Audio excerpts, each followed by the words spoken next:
Bachelor লাইফে বন্ধুদের সঙ্গে ট্রিপে যাওয়ার প্ল্যান মোটামুটি সবারই থাকে। তো আমাদেরও প্ল্যান হলো আর বেরিয়ে পড়লাম বানারসের উদ্দেশ্যে।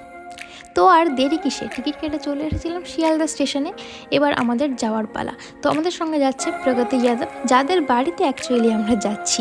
আর এই হচ্ছে জুহি, যাকে তোমরা সবাই চেনো, আমার সঙ্গেই থাকে বেশিরভাগ সময়। আর এই হচ্ছে আমি, এত বড় ট্রলি নিয়ে কেক মারতে পারলাম না, সরি। তো যাই হোক, মোটামুটি ট্রেনে উঠে পড়েছি। আর উঠে দেখলাম যে একটা সুখবর, সেটা হচ্ছে তিনজনেরই আপার বার্থ। দেন সবাই চলে গেছিলো, ট্রেনে আমরাই ছিলাম। আর এখন কটা বাজে? 12:46 বাজে। আমরা বসে বসে শুয়ে শুয়ে গল্প করছি, ফোন ঘাঁটছি, এই হচ্ছে কাজ, আর তো কোনো কাজ নেই। তো যাই হোক, আমরা এনজয় করছি, সেটা তোমাদেরকে দেখাচ্ছি। আর এই যে বেবি তোমাদেরকে চুমু দিয়ে দিল। তো যাই হোক, তারপরে এই ভিডিওটা হচ্ছে সকাল 3:30, মানে ভোর 3:30। তখনও আমরা মোটামুটি জেগেইছিলাম, এত গল্প করেছি কি বলবো। তারপরের দিনটা শুরু হলো আমাদের সকালে লেমন টি দিয়ে, কারণ এখানকার আইআরসিটিসির দুধ চাটা প্রচণ্ড বাজে।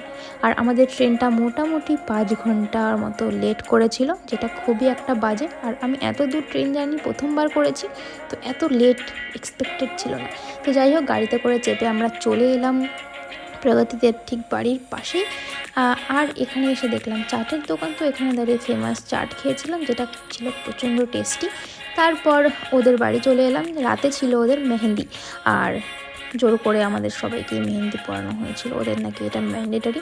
তো তার পরের দিন চলে এলাম বিয়েবাড়িতে। বিয়েবাড়িটা পুরোটাই অন্যরকম বাঙালিদের থেকে। আমি তো এরকম বিয়েবাড়িতে প্রথমবার এসেছি, অনেক রকম ভালো বাজে, যাই হোক, দুরকমের এক্সপিরিয়েন্স হয়েছে। আর এই হচ্ছে বর আর বউ। তো এখান থেকে বর বউ দেখে আমরা মোটামুটি খাবারের কাউন্টার রেখেছিলাম, যেটার ভিডিও করিনি।